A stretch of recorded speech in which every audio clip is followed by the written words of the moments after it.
¿Qué tal? ¿Cómo estáis? Espero que muy bien.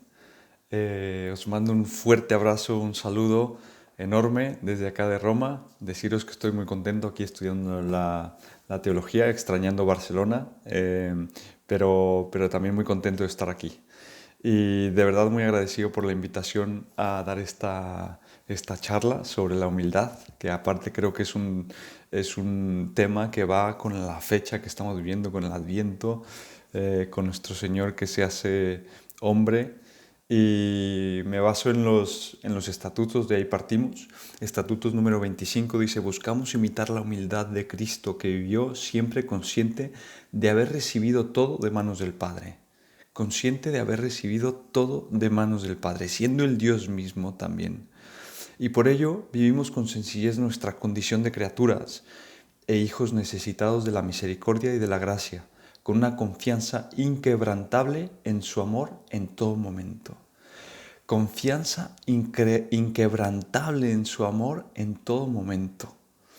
Ese es el punto uno. Y el punto dos dice: cultivamos la sinceridad de nuestras relaciones con Dios y con nuestros hermanos, procurando una coherencia creciente en nuestra fe y nuestras obras, manteniendo la fidelidad a la palabra dada y procediendo conforme a una conciencia formada en los principios de la recta razón y del Evangelio. Vemos aquí como que el primer punto nos habla mucho de esa conciencia, de haber recibido todo, de que todo es don. Y el punto 2 nos habla mucho de la verdad, ¿no? Sinceridad, coherencia, etcétera. Bueno, me gustaría partir primero con una reflexión que yo he estado haciendo estos días. Estoy haciendo ejercicios espirituales en la vida ordinaria y pues justo con el Adviento estoy encajando la segunda semana, que es pues toda la vida de Jesús, ¿no? Y San Ignacio, en la primera contemplación de la segunda semana, o la segunda contemplación, dice que nos imaginemos a Dios Padre, Dios Hijo, Dios Espíritu Santo, que ven al mundo que sufre, ven al mundo en la oscuridad, ven al mundo en las tinieblas, en el egoísmo, el hombre con sus heridas, y en eso dicen: hagamos redención. Y Jesús pues dice: sí, hagamos redención, ¿no? Y qué hermoso contemplar esta humildad de nuestro Señor, porque entre nosotros y Dios hay un abismo que nosotros no podemos cruzar. Pero es Él quien se abaja, como dice la carta a los Filipenses, cruza este abismo y viene a nuestro encuentro, a tu encuentro personal, con nombre y apellido. Viene a buscarte a ti, a verte a ti. Fijaros, hay algo hermoso en los evangelios. Jesús normalmente no se describe con virtudes, sí con muchos signos, pero con virtudes no tanto. Y solo una vez lo dice. Dice: aprended de mí, que soy manso y humilde de corazón. Y también dice que Él es el amor, ¿no? Que quien ama es quien da la vida por sus amigos, y que Él va a dar la vida. Pero son esas dos ocasiones en donde Jesús habla o se describe desde una virtud, y lo hace con la humildad. Aprended de mí, que soy manso y humilde de corazón. ¿Cuánto le gusta a nuestro Señor esta virtud? Eh, pues sí, se hace un niño pequeño, vive con nosotros, experimentando las mismas carencias, y muere por amor, humillado, solo. Y esa es la humildad de nuestro Dios. Fijaros, la humildad es una virtud pervasiva. ¿Qué quiere decir esto? Que, o sea, tanto la humildad, la caridad y la justicia son virtudes que si faltan algún acto del que hacemos, como que cambia todo el sentido del acto. ¿Sabes? Puedes hacer algo bueno, pero si le quitas la humildad, se puede volver vanidad. O puedes recibir un don, pero si le quitas la humildad, te puedes sentir como, te puedes hacer rico, ¿no? En vez de ser como un pobre que todo lo ha recibido de manos de Dios. Y es una virtud que gusta muchísimo y atrae al Señor, ¿no? Al Espíritu Santo. Me gustaría, es un poco como introducción, y me gustaría como centrarnos, o hacer un camino más bien, cómo se progresa y cómo se desarrolla esta gracia, cómo se progresa y cómo se desarrolla esta gracia. Esto lo saco de un libro que se llama Quiero ver a Dios, que me encanta, y bueno, un poco también de lo que yo he vivido, que el Señor me ha ido pues sí, en la oración y de los evangelios. Pues mira, dice Santa Teresa de Jesús, dice, Dios es suma verdad y la humildad es andar en verdad.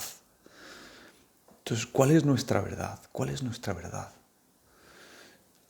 Es una actitud, la humildad, una actitud de verdad ante Dios. Y la humildad estará en correspondencia estrecha con la luz que le ilumina. Y bueno, os doy como 3 puntos que creo que iluminan pues esta humildad, que nos ayudan a crecer en esta humildad. La primera es que la humildad clara y razonable, ¿no? La humildad como un aspecto más intelectivo, el sabernos que somos criaturas, el aceptar que somos hijos, que pocas cosas podemos. El mismo Señor nos lo dice, ¿no? Sin mí no podéis hacer nada. Y el hombre humilde es el que pues acepta su fragilidad, el que es vulnerable, el que pone su vida en Dios porque sabe que no puede nada por sí mismo. Es consciente de su pobreza existencial, ¿no? Podemos parecer muy fuertes o podemos parecer muy exitosos, pero en el fondo de tu corazón tú y yo sabemos que somos conscientes de esta pobreza existencial, por más máscaras y fachadas que queramos poner. Que mi existencia, la verdad es que está llena de pecado y de fragilidad. Pecado, quizá no soy el gran pecador, pero día a día me doy cuenta de mi miseria y me doy cuenta pues que hay una gota de mal en mí, ¿no? Y esta pues es la primera luz, como el aspecto intelectivo. Después hay otra luz que es como la humildad ferviente y es un aspecto más afectivo. Y esto es lo que el primero ayuda muchísimo, ¿no? Como tenerlo en cuenta, como esa conciencia de decir, hay un abismo entre Dios y yo, el Señor ha cruzado este abismo, soy hijo de Dios. Pero el segundo, el aspecto más afectivo, es como experimentar a Dios. Experimentar a Dios en la contemplación, en la oración, experimentar su misericordia, el amor de Dios que nos hace verdaderamente humildes. No sé si alguna vez hayáis tenido como esta experiencia de Jesús el buen pastor, ¿no? Que llega y que sana tus heridas, tú en oración que te encuentras con Él, que te mira fijamente, que te ama tal y como eres, que te perdona una y otra vez, que te busca. Y entonces esta experiencia hace que tú ya no puedas juzgar a nadie. O sea, ¿cómo voy a juzgar yo a alguien si yo soy consciente de mi miseria? Y esto es solo con la experiencia del Señor. Es esta humildad que va como calando hondo en nuestro corazón. No sé, por ejemplo, ¿recordáis el hijo pródigo que ve la misericordia del padre, ¿no? Cuando va regresando a su casa y él tenía como el speech, lo que le iba a decir al padre lo tenía pensando y el padre se arroja a él, lo abraza y esa misericordia lo hace sentir indigno. La experiencia de la misericordia sucede la vergüenza de mi pecado. Quien no tiene la experiencia de Dios no se avergüenza de sus pecados. Por eso los santos son tan sensibles, ¿no, Señor? No tanto en cuanto al escrúpulo, sino pues he fallado y con esta sensibilidad porque hay mucho detalle en el amor. Esta es la segunda luz. Y la tercera luz es la purificación del corazón. El Señor va permitiendo a lo largo de nuestra vida esta purificación.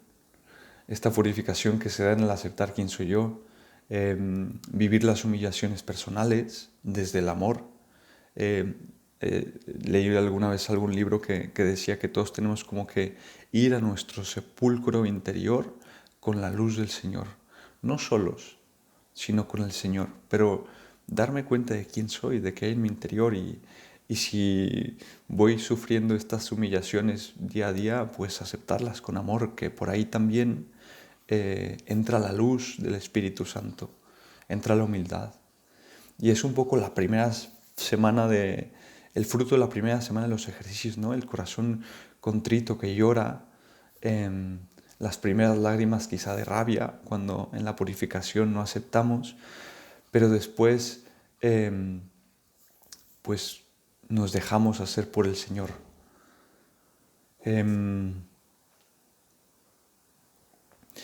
Bueno, para dejarnos purificar por el Señor, pues requiere coraje, ¿no? A nadie le gusta sufrir, a nadie le gusta el sufrimiento, pero son estas pequeñas cruces y sufrimientos que nos van rompiendo, pero nos van rompiendo para que entre esta luz del Señor.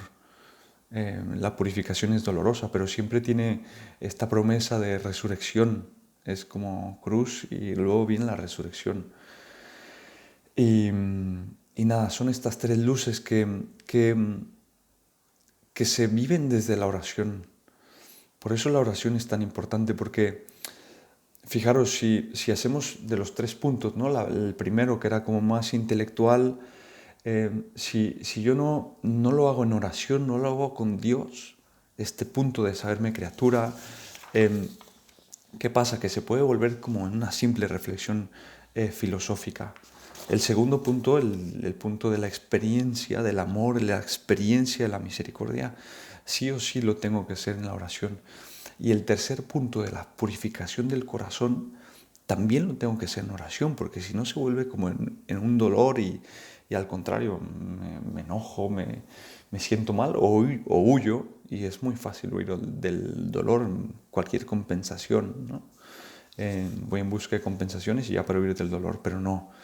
En estas tres, la oración es esencial. Y fijaros, es como, o sea, la oración también necesita de humildad. Es decir, para yo poder entrar en oración, necesito hacerme pues pequeño, necesito hacerme hijo, necesito saberme necesitado. Aquel pasaje del Evangelio, ¿no? Que llega el publicano y el fariseo, y el fariseo le dice: gracias, Señor, porque no me has hecho como este. Y el otro se queda atrás porque se siente pequeño y pobre y le dice: Señor, ten misericordia de mí. Y dice Jesús: ¿quién se fue justificado? Pues el publicano.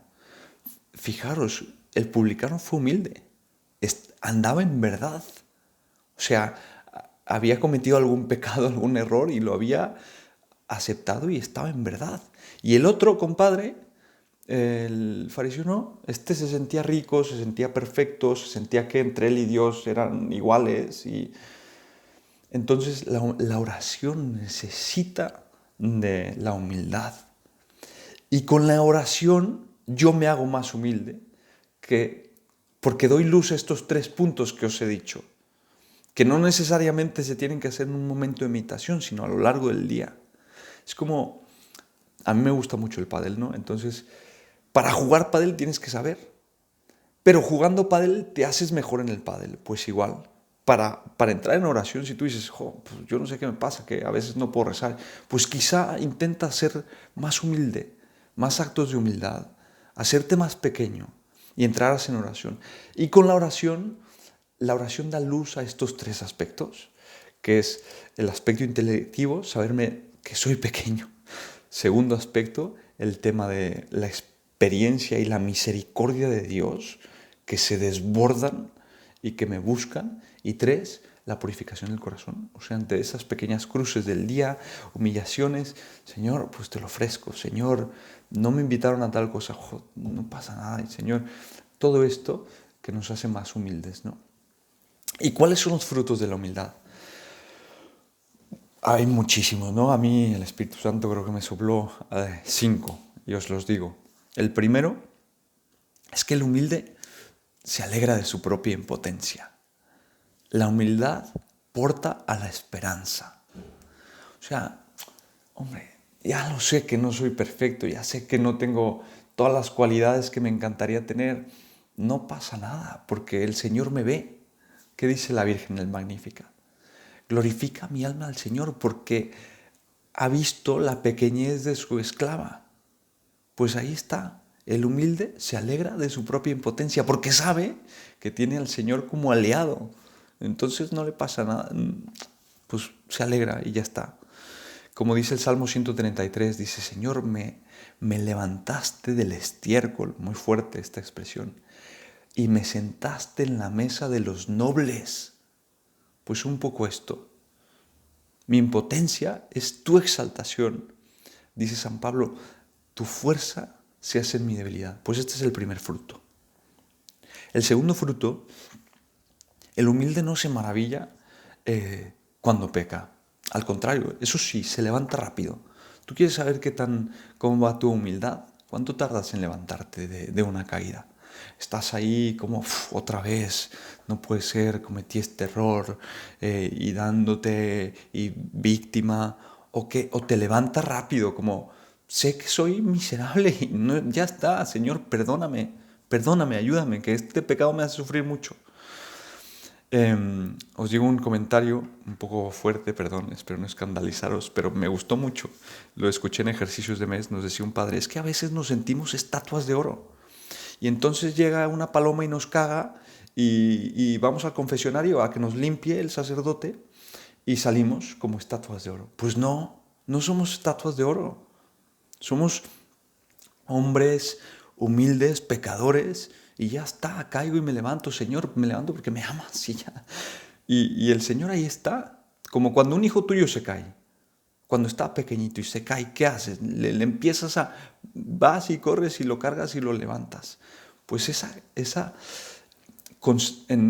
perdón, iba a decir consapevolezza, pero es como esa conciencia de saberte así, ¿no? De saberte hijo y que te levantas. Es el segundo fruto.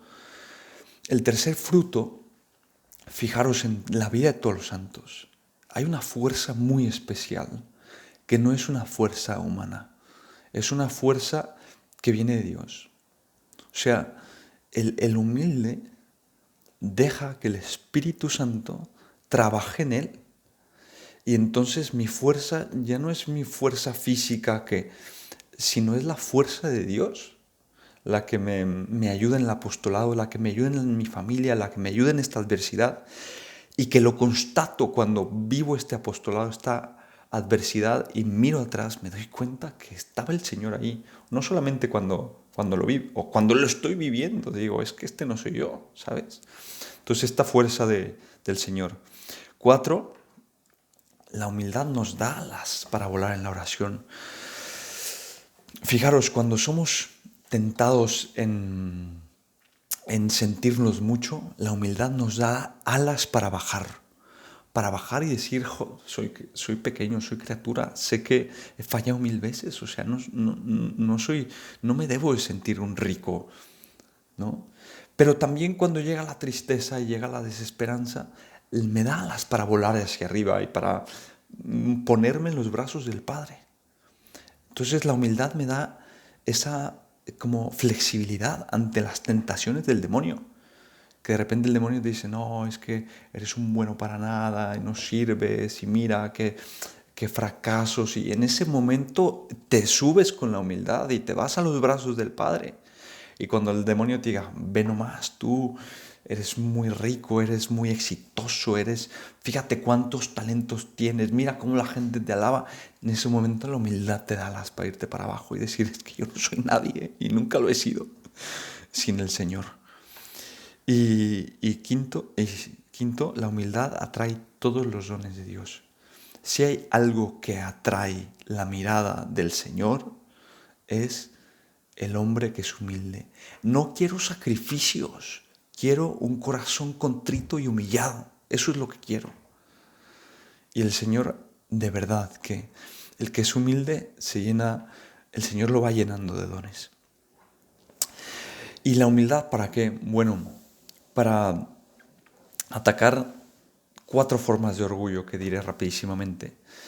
Eh, la primera, el orgullo de los bienes exteriores, que es el orgullo más tonto, más sencillo, que es los bienes exteriores, que promueven honor, la consideración, las ventajas, cualidades exteriores, belleza, fortuna, el nombre, etcétera, el rango. Entonces ese es como el primer grado de orgullo que hay que atacar, ¿no? El segundo grado de orgullo es el orgullo de la voluntad, que es como independencia, el poder de mando, la fuerza, confianza exagerada en uno mismo, ansia de dominio. Y es como el que no comprende las palabras de Jesús, que sin mí no podéis hacer nada. Después el orgullo de la inteligencia, que es el que piensa que tiene la verdad absoluta. Y tengo la verdad absoluta, me creo más inteligente, juzgo todo desde mis verdades. Más, juzgo hasta lo que me están enseñando y este cura no sé qué, y juzgo las mismas enseñanzas de la iglesia. Y el Papa es, o sea, es que el Papa va por mal camino, porque yo digo y yo pienso y mi inteligencia. Ese es el tercer grado de orgullo. Y el cuarto orgullo es el orgullo espiritual. Los dones espirituales personales pueden servir también de pasto al orgullo. Privilegios espirituales, las obras que realizo. Me siento un santo. Oh, es que de verdad, es que tengo olor a santidad, ¿eh? Y me doy cuenta que la gente lo huele. Muy peligroso este orgullo. Muy peligroso este orgullo. Entonces son los 4 niveles de orgullo que hay que ir atacando. Si tú hueles alguno que, pues hombre, con la humildad es la luz que destruye este orgullo. Y bueno, nada, pues os deseo una muy feliz Navidad, un muy feliz Adviento. Pido a Dios esta gracia de ser conscientes de haber recibido todo de manos del Padre, como dicen los estatutos, y vivir en la verdad, andar en verdad. Como dicen los estatutos, cultivamos la sinceridad en nuestras relaciones con Dios, con nuestros hermanos, procurando una gran coherencia entre nuestra fe y nuestras obras. Pues que Dios os bendiga mucho, os mando un fuerte abrazo y de verdad gracias por todo y que paséis una muy feliz Navidad. Hasta luego, gracias.